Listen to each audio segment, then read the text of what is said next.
Hey guys, Aaron here. Welcome back to Help Me DIY. Today we're going to be talking about seatbelts, and I think you're going to learn a lot. I just installed some and I had them re-webbed by seatbeltplanet.com, who did a fantastic job. And they taught me a lot about seatbelts along the way, so I thought it was worth making a separate video on it. I have my lovely assistant here with us today, and we're going to first learn about some of the parts of a seatbelt. In case you haven't seen these yet, my last video was on how to install these on my Porsche Cayman 987. This is a great diagram that they sent me, and this right here is actually from a Porsche 996. But let's start at the bottom here with the webbing. So this piece that is the fabric is called the webbing. So this beautiful yellow is the webbing, and that is why it calls it having your seatbelts re-webbed when you send them to them. So this was just the stock black one. I sent it to them. I sent all of the parts together. They took off the black webbing, put on the yellow webbing. In fact, they sent back the actual black original webbing here. All right, right here is the end fitting, and this is sewn onto the terminal end of the seatbelt, or the webbing, and it bolts to the body of the vehicle or sometimes to the seat, depending on your car. So on the passenger side of my Cayman and most other Porsches, you can see it right down there, and it is indeed attached to the body of the car. This is the buckle up here, and of course, typically the tongue plugs into that, and it is usually attached to your seat or sometimes to the transmission tunnel. And this piece is called the tongue, and it either slides along the webbing, like in this case where the webbing goes through a slot, or in some of them they are actually fixed to one place in the webbing, and the tongue plugs into the buckle. So the part of the seatbelt that you usually cannot see that does all of the magic for you is called the retractor, and that is what one looks like. All right, so the whole purpose of a retractor is to hold the webbing and lock it in the event of an accident. So, that's the purpose of a seatbelt. The retractors bolt onto the body of the vehicle, and they come in various shapes and sizes.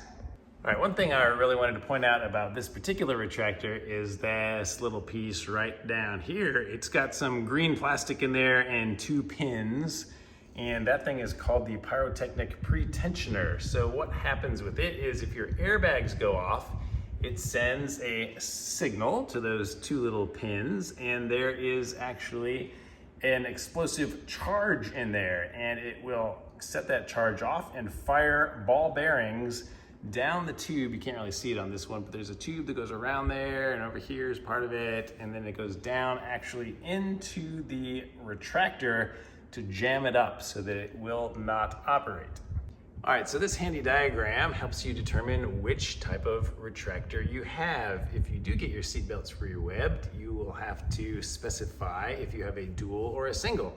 So my Cayman has the single. It's the most common, where that tongue slides along the webbing.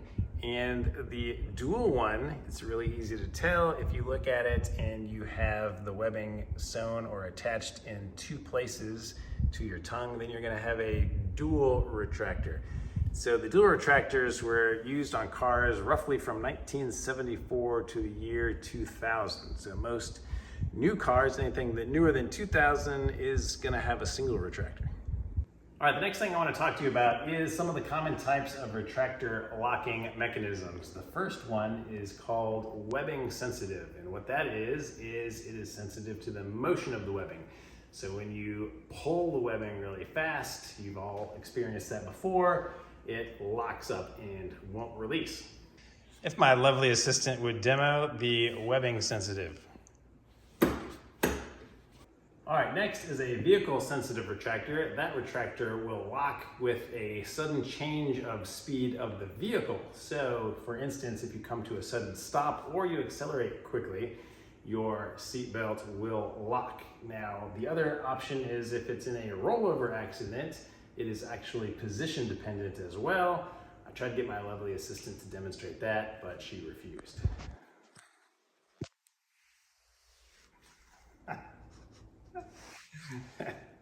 So that also means that a retractor has a specific position that it has to be mounted inside the vehicle or it's going to retract. So if you're holding it in your hand, if you have received it back from Seatbelt Planet, for example, and you're trying to pull the webbing out and it locks up, that's why. If it's not in the correct orientation, it's going to be locked.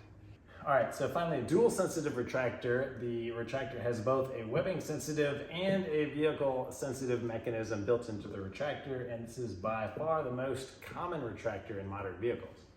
And almost all of the pyrotechnic retractors are dual sensitive retractors. All right, finally, I just want to talk to you about some of the most common seatbelt problems, and these are in no particular order.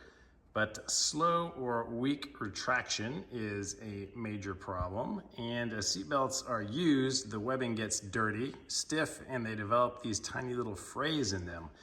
And this extra friction is something that the spring inside the retractor cannot overcome. If you get them re-webbed, this will improve, or in most cases, solve that problem entirely. Next, if it does not retract at all, so for example, if the webbing won't go in, if the seatbelt is completely limp and doesn't retract at all, there's likely something wrong with the internals of the retractor. Replacing that retractor might be the only solution for that. Next, if you have a torn or frayed webbing, then this can reduce the load that a seatbelt can withstand, and it should be re-webbed right away. This is a big safety issue. It might not hold up in an accident, and that would be no bueno.